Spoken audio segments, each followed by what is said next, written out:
নাম্বারটা বলুন। আসসালামু আলাইকুম। আপনার স্ত্রী যাকে আপনি বিয়ে করেছেন উনি আমাদের স্টুডিওতে এসেছেন। উনি বেশ অসুস্থ। তো উনি নিজের জীবনের ঘটনাগুলো বলতে গিয়ে উনি যা জানালো যে বর্তমানে আপনি ড্রাগসের সাথে জড়িয়ে পড়েছেন এবং বর্তমানে তার কোনো খোঁজ খবর নিচ্ছেন না বা কোনো খরচও দিচ্ছেন না। উনি অসুস্থ, আপনার বাচ্চাটাও অসুস্থ। সে তো আমারই ফোন দিতে পারবে নাকি? অন্য অন্য মানুষটা দিয়ে আমার ফোন দেওয়ার দরকার ছিল না তো।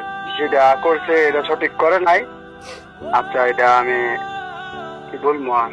আপনি তো জানেন যে সে কিস্তি নিয়েছে, কিস্তির একটা প্রেশার আছে এবং 2 মাস ধরে আপনি তাকে টাকা দিচ্ছি এগুলো বলেছেন। সে তার বাবার বাড়িতে আছে, আপনি তাকে আপনার সংসারও নিয়েও যাচ্ছেন না, খরচও দিচ্ছেন না, কিস্তির টাকাটাও শোধ করছেন না এবং বর্তমানে একটু এলোমেলো জীবনযাপন করছেন আপনি।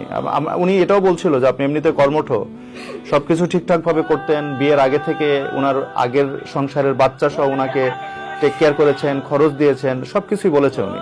কিন্তু বর্তমানে হয়তো কোনো কারণে আপনি কোনো পথে জড়িয়ে পড়ার কারণে আপনি আর সামলে উঠতে পারছেন না। তো ওনার তো অবস্থা ভালো না, উনি জ্বর নিয়েই আমাদের স্টুডিওতে এসেছে। আমরা আসলে চাচ্ছিলাম না প্রোগ্রামটা করতে, কিন্তু বর্তমানে উপায় না দেখে উনি অনেক কান্নাকাটি করছে। তো আপনাকে অনুরোধ করব যে আপনি যদি নেশার সাথে জড়িত হয়ে থেকেই থাকেন, আপনি পথ থেকে বের হয়ে আসবেন এবং আপনার স্ত্রীকে আপনার মানে যতটুকু খরচ বা যেই আপনাদের কিস্তিটা আছে এগুলো শোধ করে ওনার সঠিক পরিচর্যা করবেন। এটা কি আপনি কথা দিবেন আমাদেরকে? আমি এর সাথে কথা কমু, আমি ঠিক আছে, আমি এর সাথে কথা বলবো। আপনার আমি ফোন দেই, আপনি ফোন ধরেন না, আপনি আমার কোনো খোঁজ খবর নেন না কিসের জন্য? আমি কি পাপ করছি আপনার কাছে? আমি আপনার ইচ্ছা পূরণ করা থেকে এটা আমার অন্যায় হয়ে গেছে।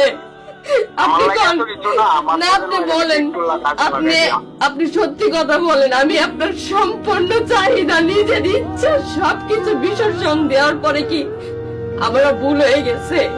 আমার অন্যায় হয়েছে, আমি পাপ করছি। আমি কি পাপ করছি কন? আমি কি করবো স্যার আমি জানি না। উনি আমার ঝুলায় রাখছে, না ছাড়তেছে না ধরতেছে, আমার কোনো রাস্তাই নাই। উনি যদি এরকম করার হইতো তাহলে আমার এই বাচ্চাটা কেন নিল? ওনার আমি অনেক সুযোগ দিছি।